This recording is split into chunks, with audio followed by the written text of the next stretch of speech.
For 70 years, you've been watching what feels like a movie. A huge global show full of strange lights in the sky, secret government facilities, and brave pilots sharing quiet stories. This movie is called UFO over America. But what if the whole story you've been following was a distraction, a clever act meant to make you look one way while the real event was quietly being prepared elsewhere? What if the country that has spent the most to hide the truth is the same place where the truth will never be revealed? In her final, most urgent sessions, Dolores was given the script for the last act of this planetary drama.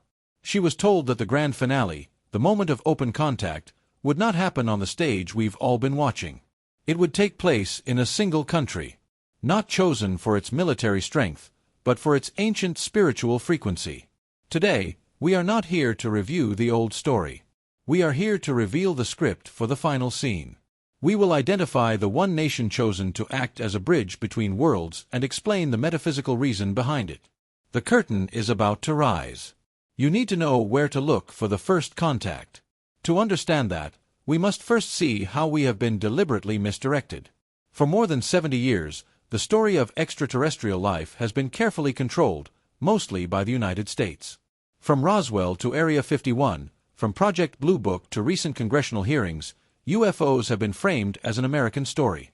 Hollywood and American media have created a strong illusion that if contact happens, it will happen in the U.S. Dolores was told this is the great misdirection.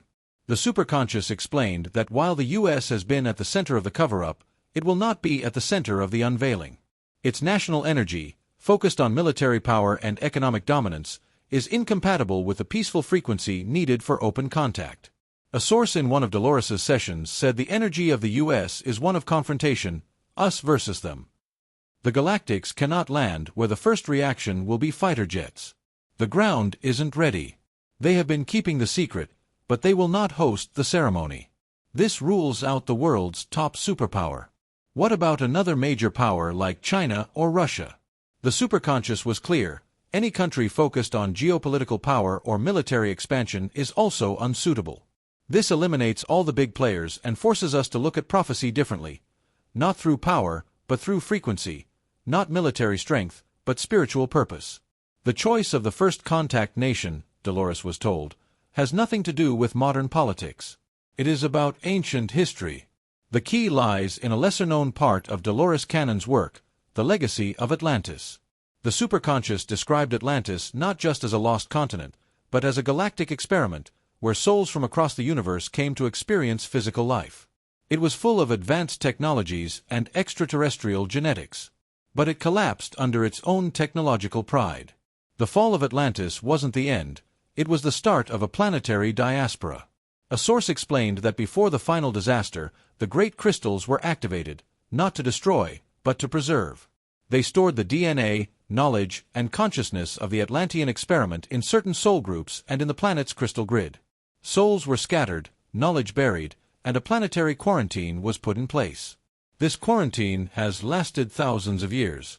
It was a veil of forgetfulness, allowing humanity to evolve spiritually without interference, until now.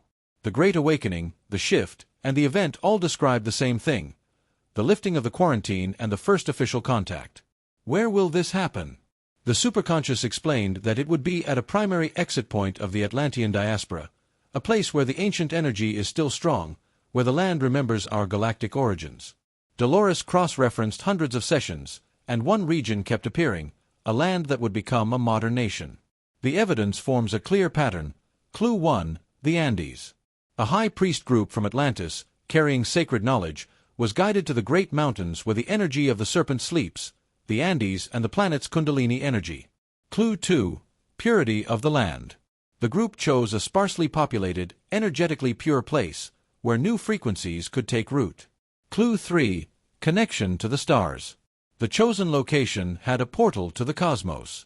Ancient sites like Machu Picchu and the Nazca Lines were energetic markers to maintain a link with the galactic family.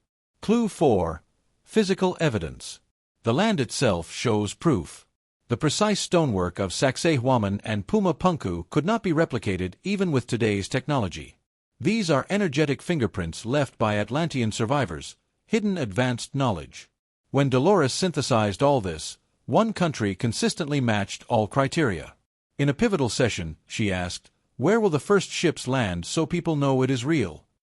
The answer surprised many: Peru. The source explained, Peru's energy is right. The land holds the memory of Atlantis and the Lemurian heart. It is a bridge. The ships will not land in a capital city, they will appear over the sacred valley. It will be unmistakable. It will not feel like an invasion, but like a homecoming, a family reunion for waiting souls. Peru was chosen for a profound metaphysical reason. It is home to one of the planet's main lost sanctuaries and a major node in the Lemurian heart grid. Atlantis represents the mind. This region represents the heart. The first contact must be heart-centered. Historical lineage is direct. The Incan civilization is a descendant of the Atlantean priest class. Their advanced knowledge was remembered, not developed. The return of the galactics completes the circle. The national frequency is suitable. Peru is not militarily aggressive, not a nuclear power, and not seeking global dominance.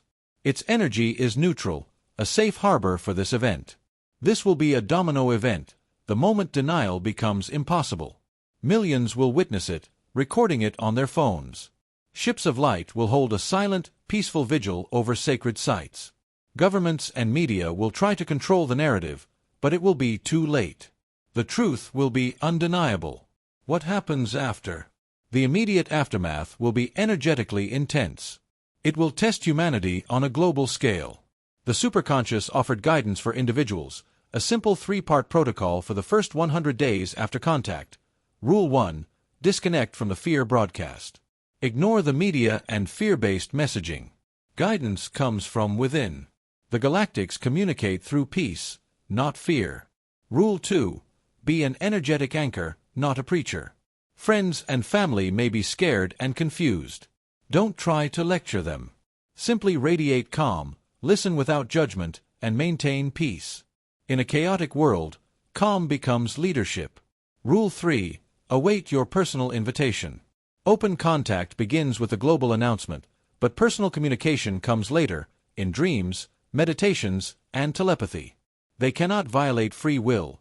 You prepare by holding your own calm, high-frequency state. You create a welcoming space in your consciousness. These 3 rules, disconnect, anchor, invite, are a survival guide of simplicity and power. You are not a spectator. You are part of the ground crew. Your job is to anchor the frequency. Contact will come when humanity reaches a vibrational tipping point, where love exceeds fear. Every act of love and forgiveness raises the planetary frequency. Contact is waiting for you. You are not waiting for it. Dolores Cannon's final warning: being ready isn't about seeing them, it's about meeting them, and that requires matching their frequency. This information is a mission briefing. It identifies the landing zone so lightworkers worldwide can focus their energy on Peru, preparing the energetic ground. The question isn't what you'll do when you see the ships, it's what you do now to help them arrive. Your first act is to join the ground crew, becoming a beacon in the global welcome network. In the comments, declare your participation and location, not your city, but your country or region. Begin with Grid Online. For example, Grid Online anchoring the welcome frequency from Australia, or Grid Online, the heart of Europe is ready. Let's show the galactics and ourselves the global network of light that is already here. The great work begins now.